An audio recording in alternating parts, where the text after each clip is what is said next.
जो मेरा भक्त है, जिसके लिए मेरे बिना सारा संसार सूना है, जो केवल मेरा गुणगान करता है, जो मेरा संपूर्ण शरणागत है, जो हमेशा मेरा स्मरण करता है, उसका मुझे कभी भी विस्मरण नहीं होता।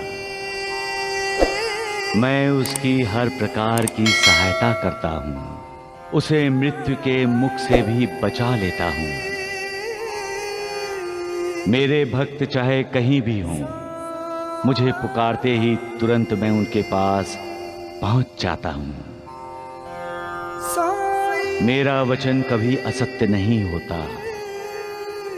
प्रवेश करने के लिए मुझे किसी द्वार की आवश्यकता नहीं है। न मेरा कोई रूप है, न कोई अंत। मैं विश्व के चराचर में समाया हुआ हूं। जो मुझ पर विश्वास रखकर जब और जहां मुझे स्मरण करता है, उसके साथ मैं सदा रहता हूं। सबका मालिक एक। ब्रह्म क्या है? एक बच्चे के लिए उसकी मां ब्रह्म है। एक शिष्य के लिए उसका गुरु ब्रह्म है। एक भक्त के लिए उसका भगवान ब्रह्म है। परिवार के एक सदस्य के लिए उसका अपना परिवार ब्रह्म है। एक विद्यार्थी के लिए उसकी पाठशाला ब्रह्म है और एक नागरिक के लिए उसका अपना देश ब्रह्म है। लेकिन जैसे जैसे हमें ज्ञान मिलता जाता है, वैसे वैसे हम जान जाते हैं कि हम जो सोच रहे हैं वो ब्रह्म नहीं है। ब्रह्म के आगे भी कुछ है। फिर हम ब्रह्म के जो परे है, उस परब्रह्म की शरण में जाते हैं और हमें साक्षात्कार होता है कि ईश्वर का रूप जो सत्य, चित्त और आनंद है, वही ब्रह्म है। मैं दामू अन्ना को ब्रह्म ज्ञान करा देता हूं। श्यामा, तुम तो जानते ही हो कि मेरे सारे व्यवहार नगद होते हैं। मैं उधार करता ही नहीं। इसी वजह से लोग धन, पद, शक्ति, मान, ऐसी चीजों की इच्छा पूर्ति की लालसा में मेरे पास आते हैं। ब्रह्म ज्ञान की इच्छा तो कोई व्यक्त करता ही नहीं। सभी अपनी अपनी आर्थिक उन्नति चाहते हैं। आध्यात्मिक उन्नति के बारे में कोई सोचता ही नहीं। लेकिन दामू अन्ना ने ब्रह्म ज्ञान मांगा है, तो मैं इसे ब्रह्म ज्ञान कराऊंगा। मेरे लिए ये घड़ी बड़ी शुभ है। दामू अन्ना, तुम इस मोह माया के चक्रव्यूह में अटके पड़े हो और ब्रह्म ज्ञान पाना चाहते हो।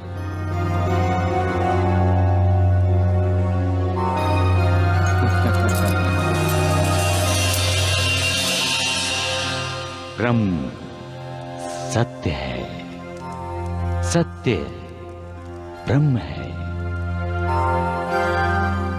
क्या तुम सत्य के उपासक हो? क्या तुम सत्य के पुजारी हो? नहीं दामू अन्ना, सच्चाई से तो तुम्हारा दूर तक भी संबंध नहीं है। अगर होता तो तुम काले धंधे कभी न करते।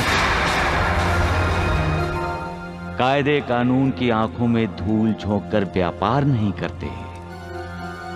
ऐसा करके तुम खुद अपनी आंखों में धूल झोंक रहे हो दामू अन्ना। हर व्यापार के साथ तुम सच्चाई से दूर जा रहे हो। जो सच की राह पर चलता है, सच को अपनाता है और किसी भी हालत में सच का साथ नहीं छोड़ता, वही ब्रह्म ज्ञान पाने का हकदार है, तुम नहीं। पैसे जेब में रख लो दामू अन्ना।